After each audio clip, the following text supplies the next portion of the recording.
Front and Center. Front and Center.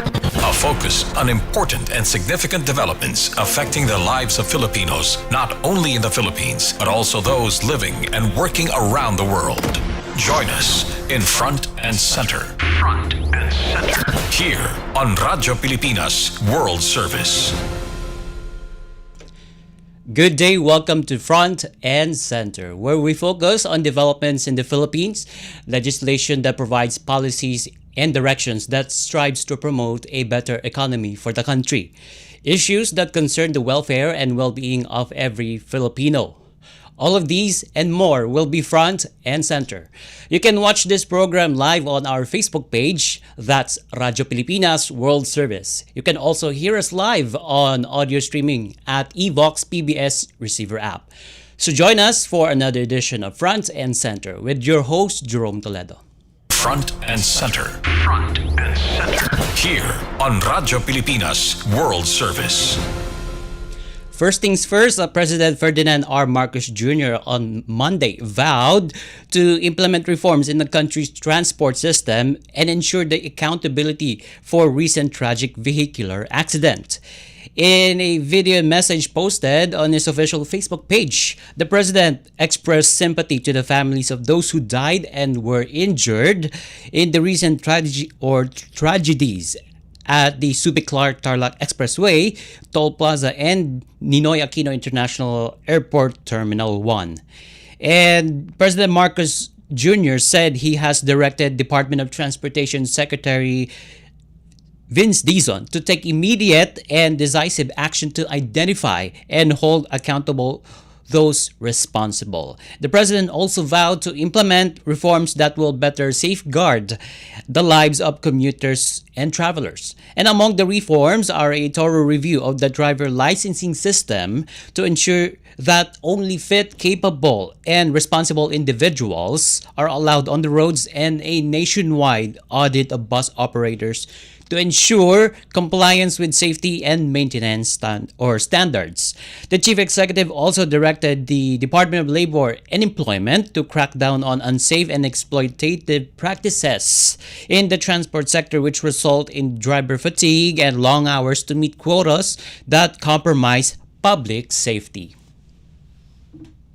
Front and Center. Front and Center. Here on Radyo Pilipinas World Service. Also on the program this month, which is May, is Road Safety Month in the Philippines.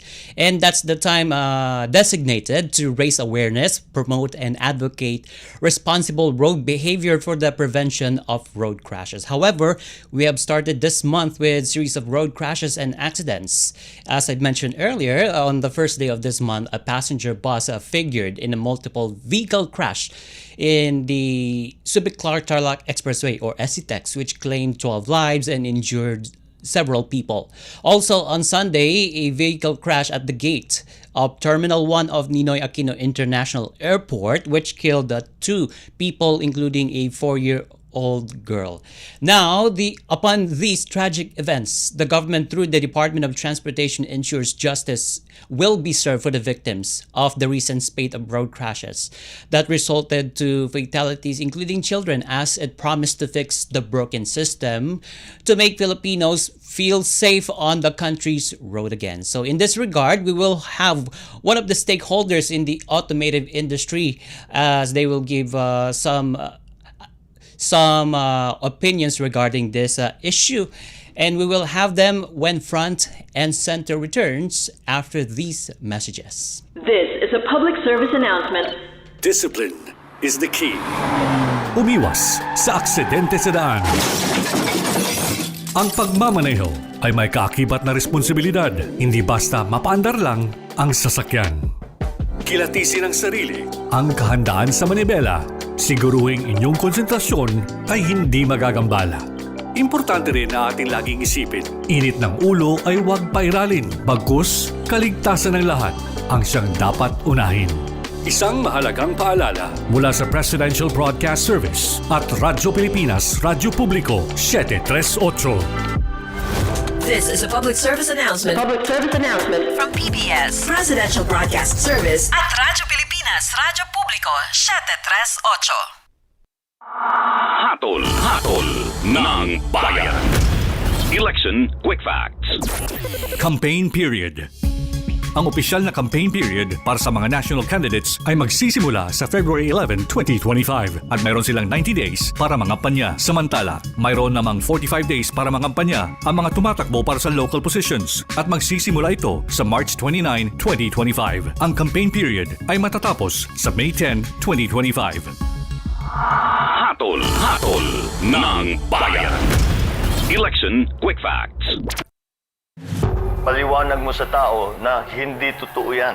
Dahil ang totoo, yung totoo ang dapat ninyong malaman.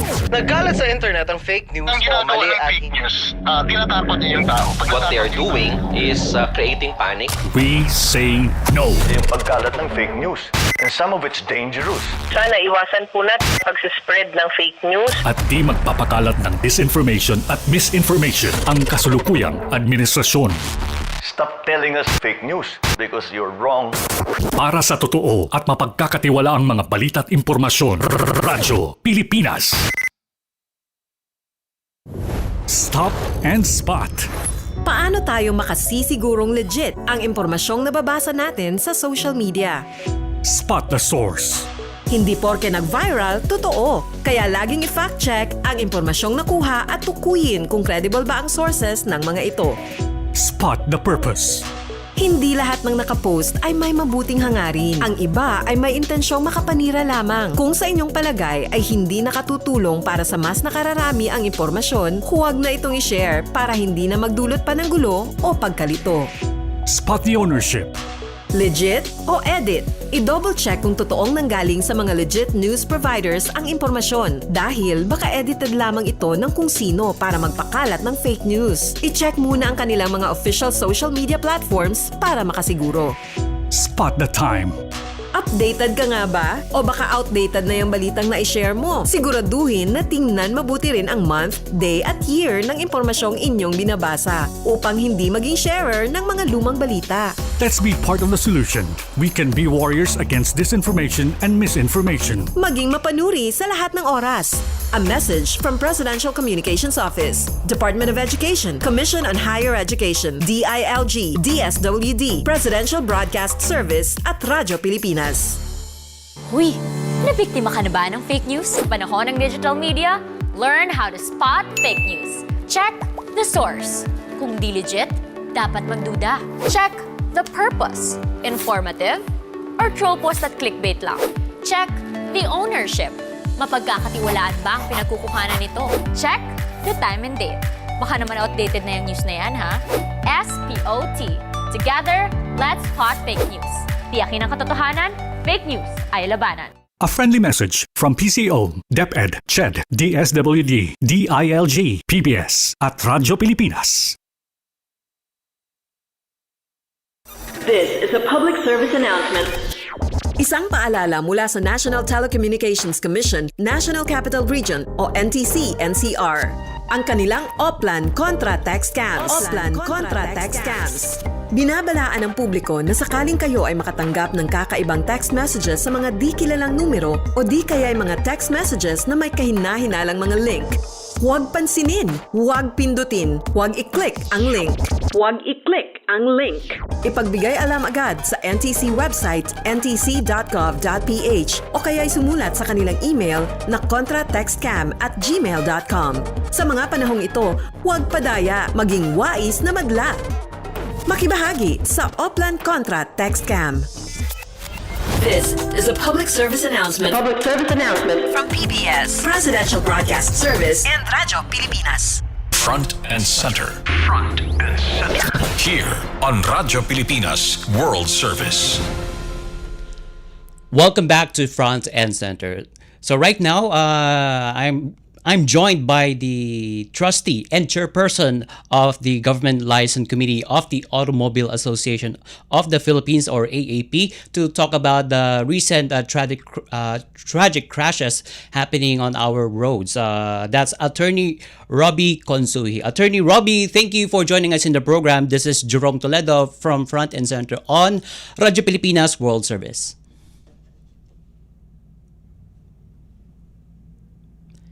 Attorney Robbie. Morning, Jerome. Good morning. All right. Thank you so much for joining us in the program, Attorney Robbie. So, my first question is this road mishaps or road accidents happening this month. First one is the Esitex road crash, and at the same, and also last Sunday the road crash at the Terminal 1 gate of the Ninoy Aquino International Airport. So, can you consider those tragic events as an accident, Attorney Robbie? Morning, Jerome, and morning to everyone listening. I don't consider them accidents because accidents by law are defined as circumstances where all the due care has been exercised. So that napakaingat talaga ng mga driver, napakaingat ng mga tao, pedestrian. Pero may nangyari pa rin. In the Esitex and in the NAIA 1 crashes, you can see that there is a presumption that kicks in that negligence was present. And by the admission of the driver, one driver admits na naidlip at nakatulog. The other driver admits na taranta at tinapakan ng pedal. Oh, okay. All right. So in short, Attorney Robbie, so that's a form of a disregard on traffic rules and regulations. I think it is a disregard of the rules of safety and driver competence. Yeah. Driver physical condition, as well as driver knowledge or familiarity with the controls of his vehicle. Okay, so I'll proceed to another question, Attorney Robbies. Okay, so the Department of Transportation Secretary Vince Dizon in a press conference acknowledged that the system is broken when it comes to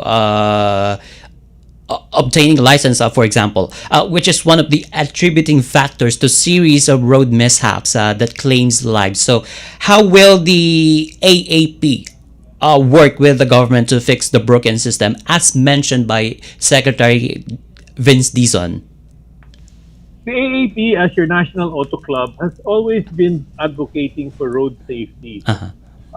We have campaigns which are at the grassroots level of the barangay and the elementary schools as well as the high schools to teach road users how to use the road. This is not driving education, this is road users.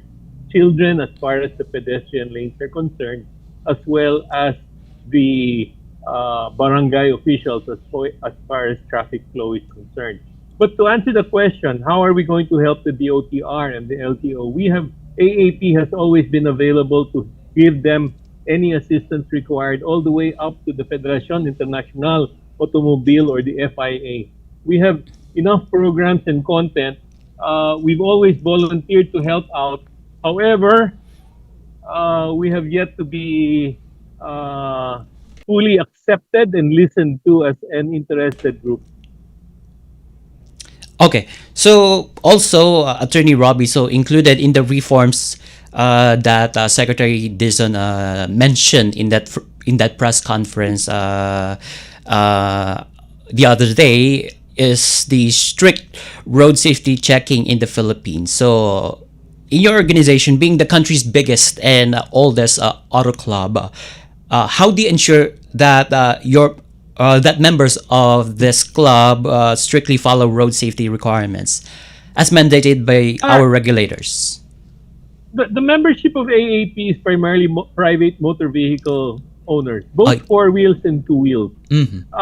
We have no problems as far as enforcing or regulating or assisting the vehicle owners as far as road safety compliance.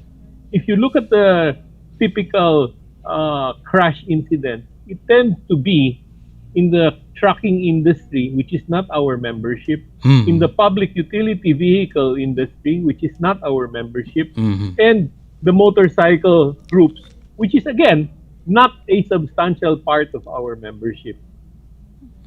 Okay. I'll just go back to safety issue. Particularly the bollards, because it's becoming a hot topic in the engineering industry, or particularly the safety industry. I only see bollards one time on the road to separate two different road lanes. So, do you think using bollards on our roads is safe, Attorney Robbie?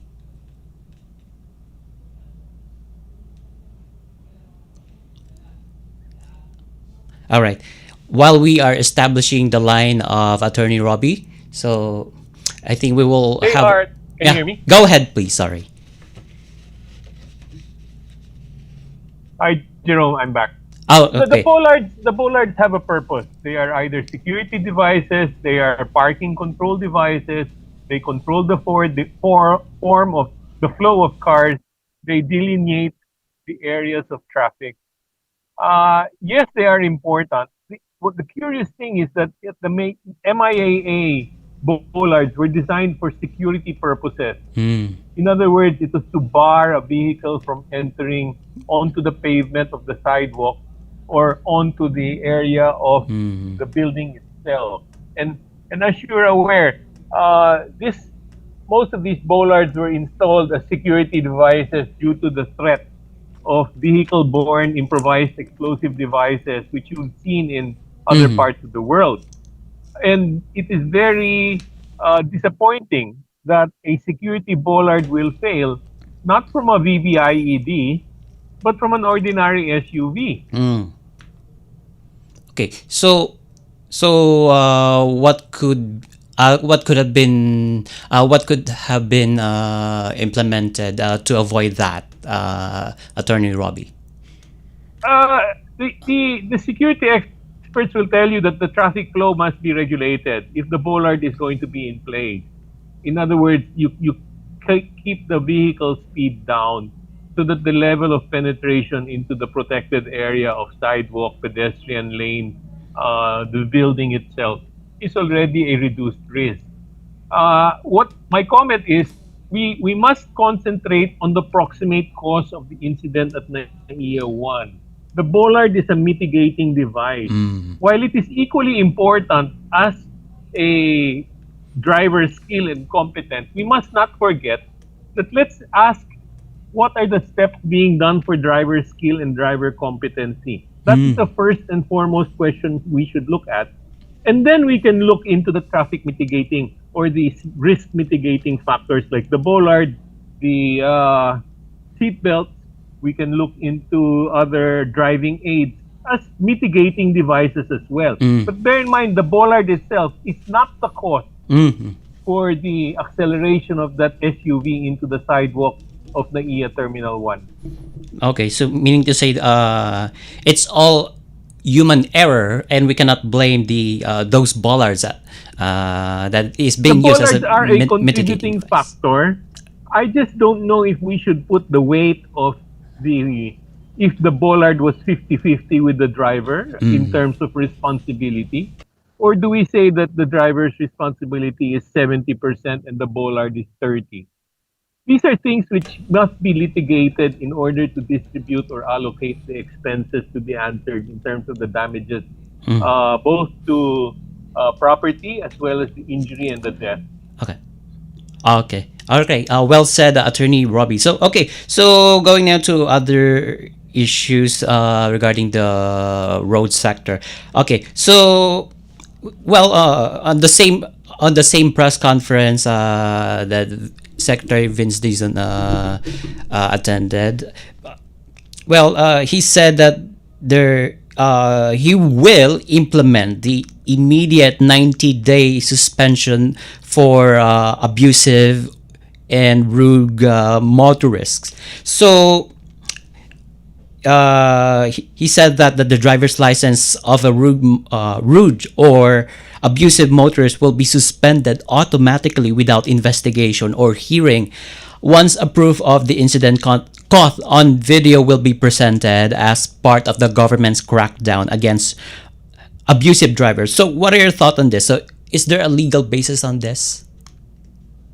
I believe that the Secretary of DOTR has been quoted, and he has said many times in many press interviews as well as the press conference, that what he intends to do is a 90-day suspension of those involved in traffic violations on video. Okay, Yeah.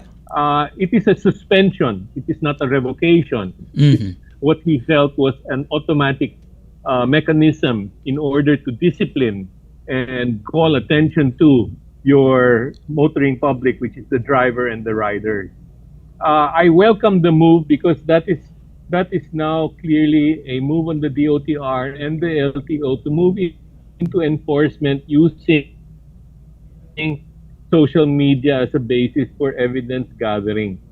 I caution it that it must make sure that the videos are not tampered, that they are not altered, and that the clarity and certainty of the identity of the people is clear as well as the motor vehicle is clear. Now, that's the video side or the audio recording side or the identity side. However, as you know, many of the motor vehicle owners or registered owners are not in the LTO record. That will just complex the problem, as well as the updating of the driver's license records as far as their addresses are concerned, which is the same problem that the old version of NCAP uh, had in the past. So that the LTO, in order to enforce video enforcement of the law, must make sure that its records as far as driver's licenses and motor vehicle registered owners are updated and accurate. Otherwise, we will have the wrong or the previous owner picking up a ticket for somebody who did the offense. So these are items of technology, and in the light of the current position of the LTO to expand its database to two databases, I would just ask the question: is that the proper and easiest way to update our record? Okay. Okay. So also, I would like to get your thoughts on this. So, what can you say about the overall processes of the LTO right now? Is it a bit? Is there a need to make a reform or to implement a reform on that agency, Attorney Robbie? I believe, Jerome, that the agency must properly enforce the law. We have many laws, we have many regulations, and we have a very powerful agency with the powers vested by law. What we lack is a thorough resolve of the administrators, the authorities, the assistant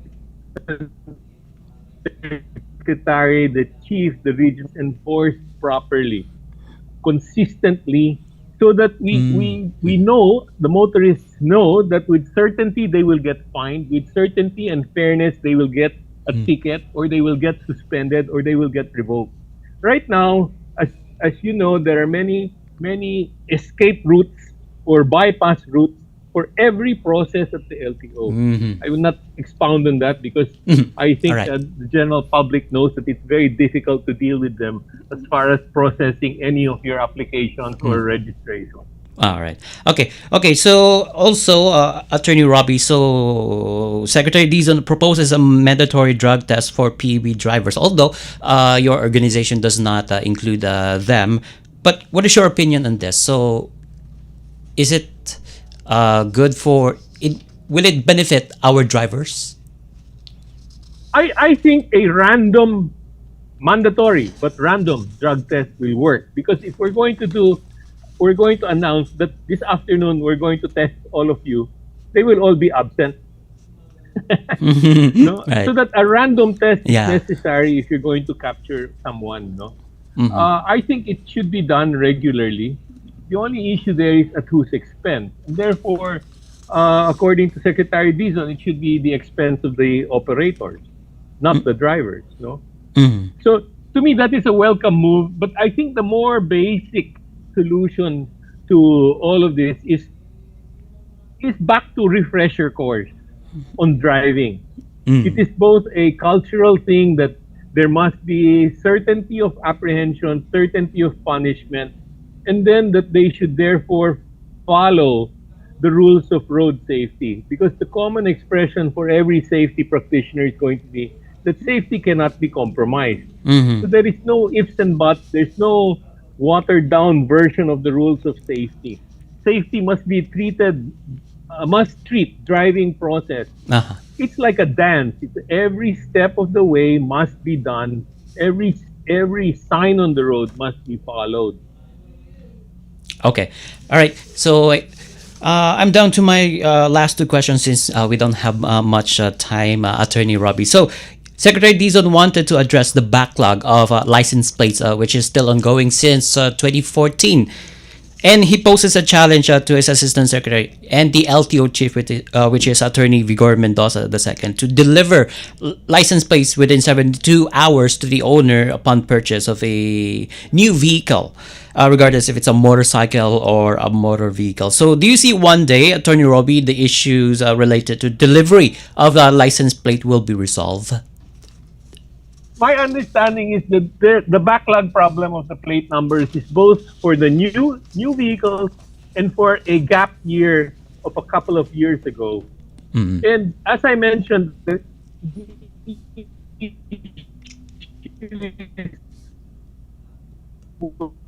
Mm-hmm.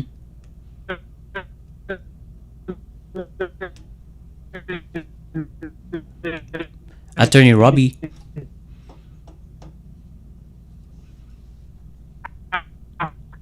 Okay. Okay. All right. Okay. So I think we're having technical difficulties on his line. Anyway, okay. Okay. So I think we don't have much time. But anyway, I think we your CO to bring its system into her. I'm hoping that. Okay. All right. So I think we lost him on the line. So anyway, is Attorney Robbie there? I'm here, Jerome. Oh yeah. Go ahead, please. Go ahead, please. Sorry. I know. To summarize that one, the plate numbers is a welcome move. It is a welcome move for the LTO to do the LTO tracker. I'm hoping that it will perform as far as the tracking of the plate numbers and enhance the delivery process. Okay. All right. So, do you have a message amidst this road incidents that has been happening this month? And this month is also a road safety month that we are observing. So, ironic, yes. Yes. What is your message regarding this? My message to the motoring public, Jerome, is we have to restore confidence in the driving skill of all the drivers. And to be able to do that, we must encourage them to have a refresher course as far as road rules are concerned and as far as the driving style and the driving controls or familiarity. This is a skills and competence question. And therefore, I think a refresher course for all drivers and riders will benefit everybody because there is always something new to learn as far as technologies are concerned. This can be done through the schools, it can be done through the employers, it can be done through the fleet owners and the PUB operators. Okay, very well said. Okay, and with that, thank you so much, Attorney Robbie Consuhi, the trustee and chairperson of Government Liaison Committee of the Automobile Association of the Philippines. Thank you for joining us in the program. Jerome. My pleasure. All right. Bye-bye. All right. And with that, we conclude this edition of Front and Center here on Radyo Pilipinas World Service. Together with our production and technical personnel team, this is your host, Jerome Toledo. Until next time, mabuhay, love the Philippines. You have just heard and watched Front and Center. Front and Center. Join us again for another edition here on Radyo Pilipinas World Service. Front and Center.